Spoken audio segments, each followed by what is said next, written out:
Okay, I'm going to tell you something that is probably going to get me into a lot of trouble, but I think it has a point to it. I'm going to tell you two statements.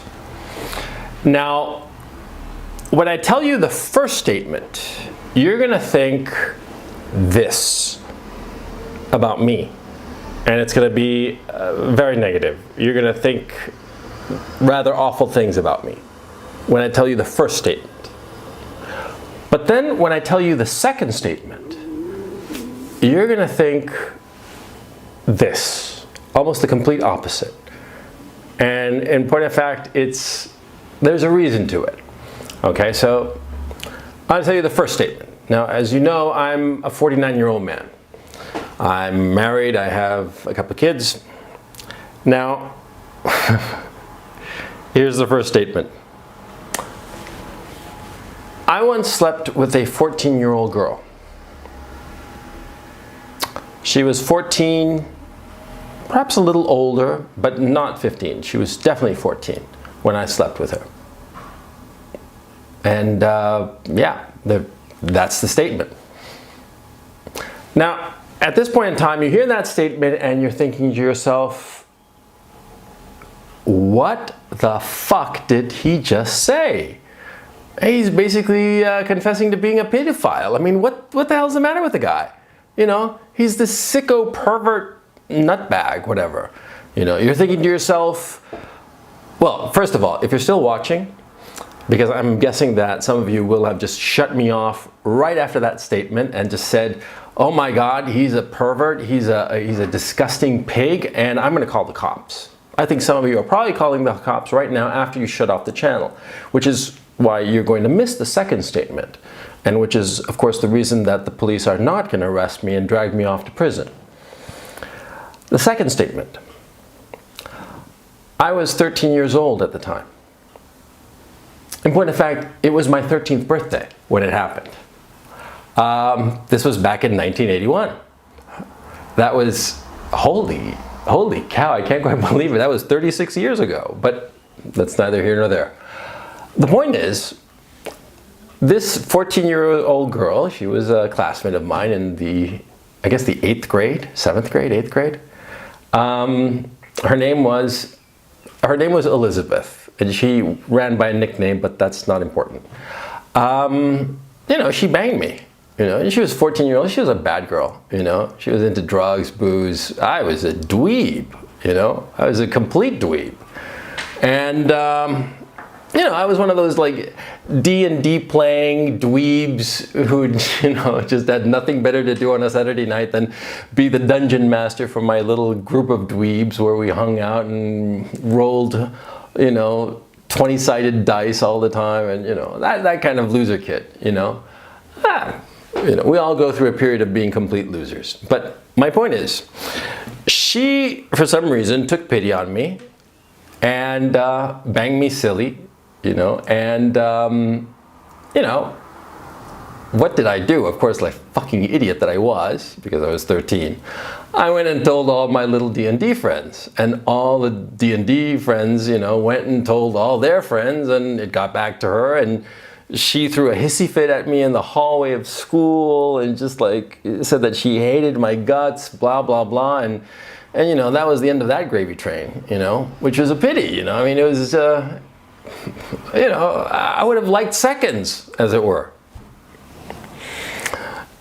Now, this story has more than just a prurient interest to it, and there's a reason that I'm telling it. You see, the story depends on two statements. Now, the first automatically makes you think that I was some sort of pervert who slept with a 14-year-old girl as a grown man. Of course, the second statement, you know, clues you into the reality of the situation. You know, I was in middle school, and you know, it was one of those things that happened to kids because kids are kids, and you know, what are you going to do about it? And of course, I wasn't a pedophile. On the contrary, she was older than me at the time. You know, and you know, that's that. It's just a story, but it requires context. You hear the one statement, you think one thing. You hear the second statement, and you think something completely different. And that's the point of the MSM. You see, the problem with the MSM is that it is relentlessly pushing a narrative and not giving complete information about what it is saying. Now, there's a lot of talk about this famous mainstream media narrative. Let's focus a little bit on that term narrative, okay? Now, everybody knows where this came from, as a matter of fact. I mean, not the word narrative, of course, but narrative in relation to the news media. It came from the editorial board of the New York Times. Back in the 1950s, 60s, when the New York Times realized that it was the paper of record in the United States, the editors started to self-consciously start to try to guide what the paper was about. You see, in most newspapers, what would happen is the reporters would come to the editor and say, this is what's going on, in town. There's everybody's interested in this, people are interested in that. It was more responsive to the people living in the city, is what I'm trying to say. And the news from the people would filter to the journalists, and which in turn would filter up to the editors. And the editors in turn would see all the things that were of interest to the different reporters. And because, of course, a newspaper has a limited amount of space, the editor would assign priority in terms of stories. Okay, this story about the dog getting, the cat getting caught up in the tree is trivial, but this other story about corruption maybe in the mayor's office, that's more important, so let's devote more time to that, and that sort of thing. But see, what happened at the New York Times, and this began to spread throughout the rest of the mainstream media as the mainstream media became smaller and smaller, as it began to consolidate into fewer and fewer media companies. What happened was, the editors started dictating that which they considered important. It started with the New York Times. The New York Times, famously, the editor-in-chief would come in and say, we dictate what the United States will read tomorrow, so we have a responsibility. And see, that's all good and fine to say that you have a responsibility, but you have the responsibility to tell the truth, the complete truth, not just some of the truth. Now, the two statements I gave you, the one I slept with a 14-year-old girl, I was 13 at the time. Now, the first statement, you put that up, you destroy somebody's life. You put up the second one that gives context, and it becomes just this semi-amusing anecdote of something that happened 36 years ago. But see, what the mainstream media is doing is that it is pushing a particular narrative, and since what happens is most of the people in the press, for various very well understood reasons, tend to be left-leaning. They tend to slant the news towards the left. Now, by slanting the news towards the left, they are ignoring problems that appeal to or are affecting right-wing viewers, right-wing readers. They are not looking at those problems. And they start to create a fissure in the democracy. Now, this matters because we don't want a fissure in the democracy. We want a cohesive democracy where there's infighting, where there are differences of opinion, where there is a diversity of viewpoint. Because see, all this, why do we have racial diversity? Because we want different points of view. But the problem with the mainstream media narrative is there is no different viewpoint. There's only the viewpoint of the mainstream media. What they consider, what they have come to the consensus is worth talking about. Now, this becomes a very, very serious problem because you start ignoring other problems. You start ignoring the second statement. You only focus on the first statement. Yeah? You don't give context to what's going on. And you start giving people, the readers, a slanted view of reality. And so, of course, what's happening now is that a lot of people are wising up to the fact that the mainstream media is presenting slanted news. It's not fake news, it's slanted. The mainstream media is not doing its job. It's not listening to the reporters. It's telling the reporters what to report. Now, the reason the mainstream media has become out and out evil in my conception of things, is that it is holding on to this narrative tighter and tighter. It is unwilling to entertain opposing points of view. It cannot conceive that there are justifiable reasons to be against what the newspaper stands for, to be against what the editors and reporters of the newspapers and media companies believe in. They think it's evil, because that's what happened to the left. The left has reached a point where it believes that anybody who is opposed to them is evil.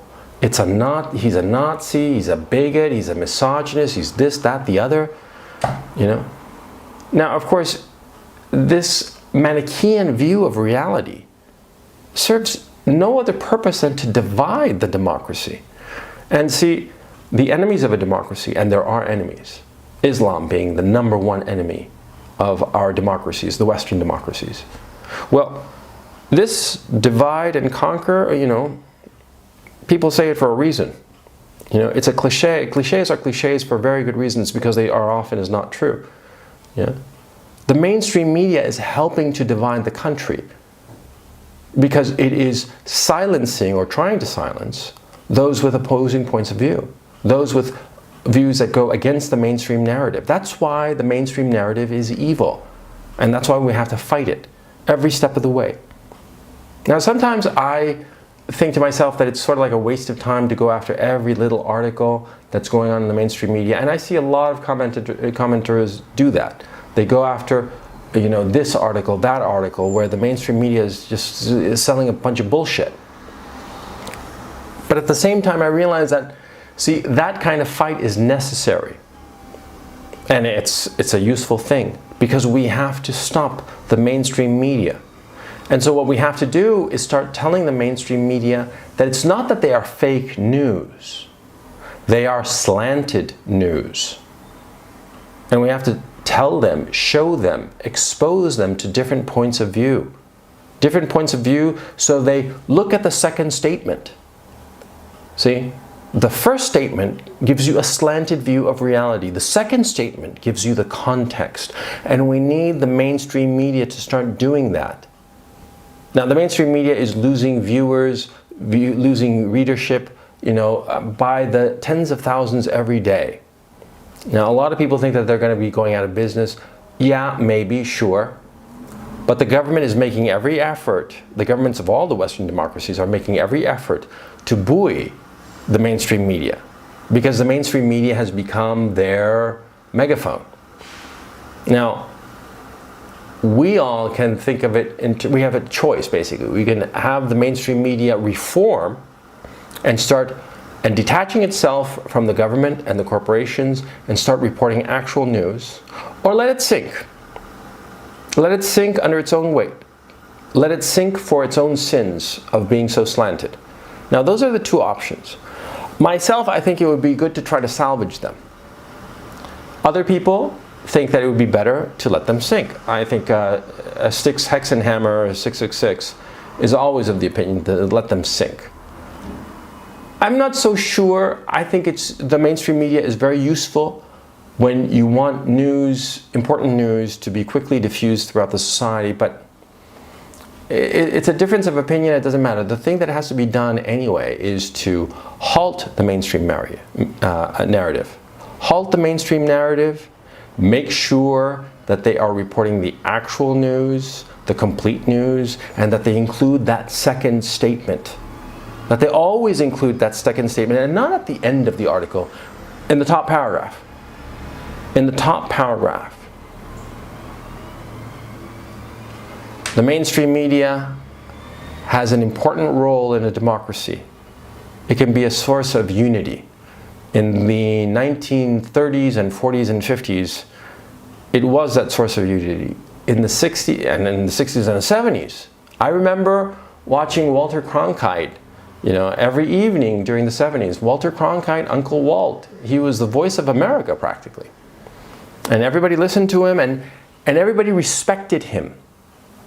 He gave us all the common narrative, but a narrative that encompassed everybody, not just some people, not just the media elites, not just the coastal elites, the whole country. Now, we have to somehow get back to that period. Okay, so that's all for today. Before I sign off, I'd ask you please to subscribe. It's becoming increasingly clear that my channel is being throttled, and I would very much appreciate if you would not only subscribe to my channel, but also tell other people that you know, both online and offline, about my channel. And if you think my content is any good, please recommend my channel. Thank you very much.